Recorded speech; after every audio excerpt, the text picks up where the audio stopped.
Dans la vidéo précédente, on avait donc réussi à fabriquer une base de données dans notre machin planète là. Comment est-ce qu'il s'appelait?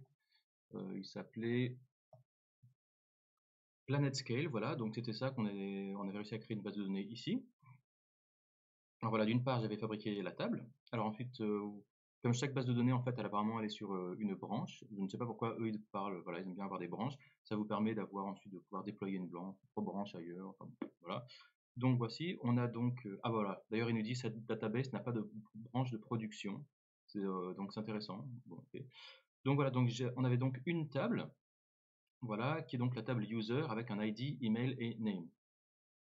Alors, vous voyez que donc ça, comment est-ce qu'on avait fait tout ça? Eh bien tout simplement, on était allé sur, donc voilà, au niveau du bac, et on avait, voilà, un schéma, voilà, dans Prisma, on lui a dit, va y avoir un modèle user, et puis ensuite on lui a demandé de faire, je crois que la commande c'était dbpool, je crois, je me souviens plus.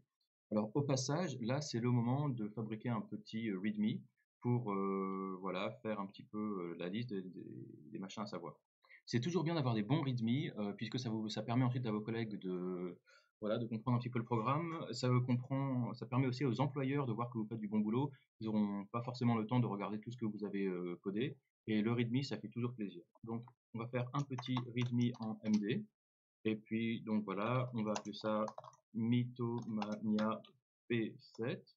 Voilà, il veut dire donc this is the backend for the Mythomania project. Ensuite, voilà, je vais mettre technologies used. Donc, on va lui dire voilà, node.js, Express, Jot. Qu'est-ce qu'on a utilisé d'autre aussi? On a utilisé Multer. On a aussi utilisé au niveau de la base de données, bah, du coup, on est MySQL hosted on PlanetScale. Et puis ensuite, quoi d'autre on pourrait lui dire? On va lui dire qu'il y a aussi, voilà, Prisma pour ORM, puisque voilà, notre ORM c'est pour Prisma. Ok. Et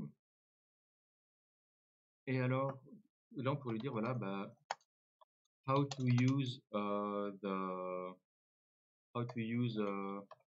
Prisma to interact with the database. Alors, vous voyez, quand on va committer, on va pas committer ce fichier d'environnement. Donc, puisqu'on n'a pas commité ce fichier d'environnement, ce serait bien que on fabrique une copie de ce fichier .env. Puisque vous voyez qu'en fait, normalement, alors j'ai un git ignore ici, voilà. Vous voyez, dans le git ignore, on a mis le .env. Donc, ce .env ne sera pas commité, mais ce serait utile que quand même les gens sachent quelle est la forme de notre fichier .env. Donc, en général, ce qu'on fait, c'est qu'on fait une copie de .env. CTRL-C, CTRL-V, voilà, c'est une .env copie. Et puis en général, on l'appelle .env.development, par exemple. Et ensuite .env.production. Et donc lui, il va être uploadé. Alors sachant que le .env.development, donc du coup, là, on va pas mettre les vraies informations dedans. Donc là, on va mettre, voilà, your secret password for Jot encoding.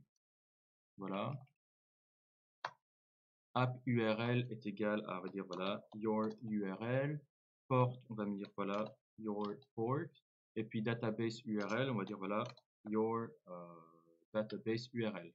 Et puis ça, on va virer. Donc ça, vous voyez que, voilà, on a un point env development. Ok. Et donc là, du coup, dans le readme, on peut dire how to, alors, on va lui dire plutôt, voilà, how to use. How to use, ben, on va lui dire, ben, voilà, git clone this repo de npm install. Alors 3, on va lui dire feed the environment variables in the .env. Ah ouais, attends. Je vais toujours lui dire voilà, rename the .env.development file into .env. Et quoi ensuite lui dire voilà, populate it with the following environment variables. Et puis là, du coup, qu'est-ce qu'on va mettre? Eh ben, on va lui dire, voilà, secret, app URL, port, database, ouais, populated with your, voilà, with your personal environment variables, voilà. Et ensuite, qu'est-ce qu'on veut dire? Voilà, how to use, ouais,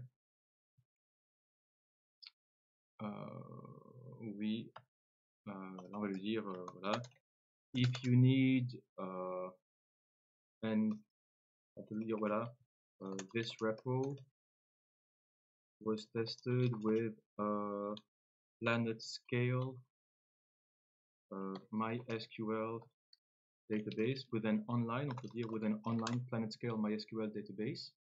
Donc voilà, c'est une manière de dire aussi que ils peuvent, puisque quelqu'un qui clone votre repo aura forcément à créer une base de données aussi. Là, pour l'instant, ça marche parce que c'est tout en local, on n'a pas de base de données, mais la personne qui va cloner ça aura besoin d'une base de données. Donc, voilà. À quoi est-ce que ça ressemble? Voilà, ça ressemble à ça.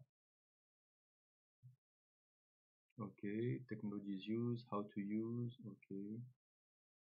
Voilà, alors on peut mettre aussi git clone comme ça, this repo, npm install, ok.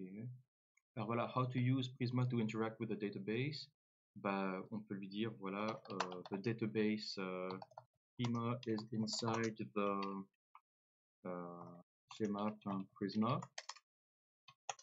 If you want to change it, you have to run. Alors, qu'est-ce qu'il faut faire run après? Donc, c'est npx, je me souviens plus, c'était... Attends, bah, je vais re-regarder. Alors, ça doit Prisma with Cloud Planet.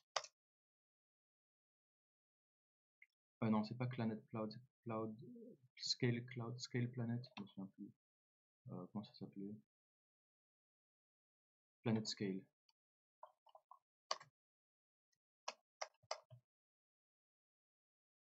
Voilà. Alors, blablabla. Prisma with Planet Scale. Ah ouais, bah très bien, on pourra donner un peu plus d'informations. Planet Scale, alors Setup Branches, Nest.js, SafeDev, tout ça c'était fait. Voilà, donc ça tu changes ça. Et après, il faut faire un voilà, npx Prisma db push. Voilà. Alors, you have to npx Prisma db push.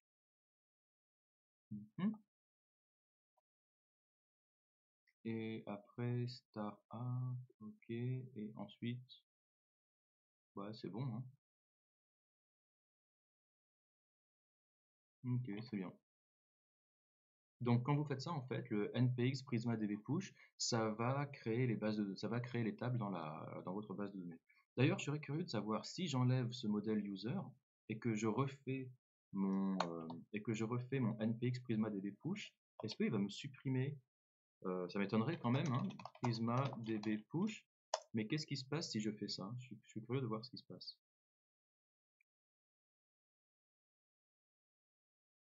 Okay, your database is now in sync. Error, you don't have any model, so nothing will be generated. You can define a model like this. Ok, bon. Et alors maintenant, si je regarde, je vais aller go to dashboard. Ok, donc mon Mythomania, il est là. Je vois qu'à 21h05, là, effectivement, il y a une opération dessus. On va voir tables. Ok, donc en fait, il a rien fait. Je vais lui dire, ah non, c'était il y a 5 heures. Là, je regarde. Ah d'accord, donc en fait là, ok, donc il y a pas de schéma dessus. Donc en fait, un schéma, c'est peut-être pas une table, je sais pas. Bon, ok, très bien. Bon, et ben maintenant qu'on a fait ça, on va pouvoir un petit peu renseigner les tables de notre base de données. Et donc je pense qu'on va faire ça avec Prisma encore, hein. Allez, bah, je vous dis à tout de suite.